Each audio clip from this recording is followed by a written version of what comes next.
26 ka na ngayon, 7 years kayo, ibig sabihin 19 ka pa lang kayo na. Oo, pagkakatapos ko ng ano. 19 years old. Napisa na ang balon-balunan. Charot. Charot.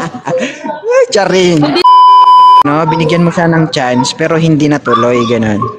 Bakit hindi natuloy? Kasi mas binigyan ako ng ano, ng mas mabigat na sign na dapat hindi ko na siya bigyan ng chance. Kaya yun. Manghuhula ka. Oo, manghuhula ako. Kasi nakita ko mismo mas nakita ko yung mga evidence. Proof na dapat, na hindi na siya dapat bigyan ng chance. Kaya yun. Hindi ka lang manghuhula, may third eye ka pa. Oo, kaya wag kayong Ilang taon na ba? Kaya wag kayong mag Ha? Ilang taon na kayo? Ilang taon na kayo? I'm 26. 26. Sabi ko ilang taon na kayo ng karelasyon mo, hindi ikaw. I mean, ano ko ba? 7 years kami. 7 years. First boyfriend, first ex-fiancé, ganun. Ay 26 ka na ngayon, 7 years kayo, ibig sabihin 19 ka pa lang kayo na. Oo, pagkakatapos ko ng ano. 19 years old. Napisa na ang balon-balunan. Charot. Charot. Charing. Hindi naman, umabot pa ng mga months, umabot pa ng 5 months bago napisa. Damn! Sinabi talaga. Pucha, guys na talaga. 19 years old, guys. Nabayo ang bigas. Pero naging mabuti ako estudyante.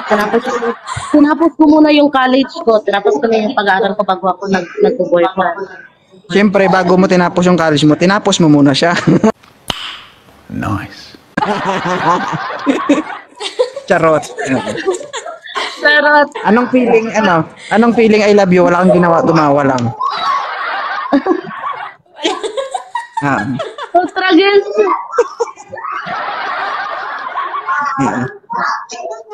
Matagal na ba kayo, teacher?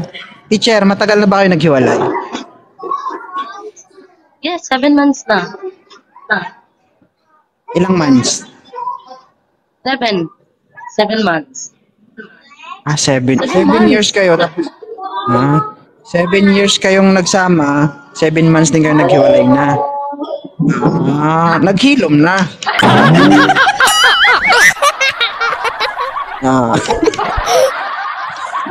Uy, hindi ganun kadali Hindi ganun kadali. Ay, hindi kasi ba? may mga plano kayo na. Yes! Ikakasal sana kami ngayong November. Ibig sabihin, yung bakat niya namamaga pa. Emotional, damn it! Tragis ka talaga. Yung sakit na, di ba yung pain na sakit na pinaramdam niya sa'yo, ibig sabihin, andyan. Ano ba kasi iniisip mo? Mahirap talaga makipag-debate sa teacher, guys, kaya pasensya na.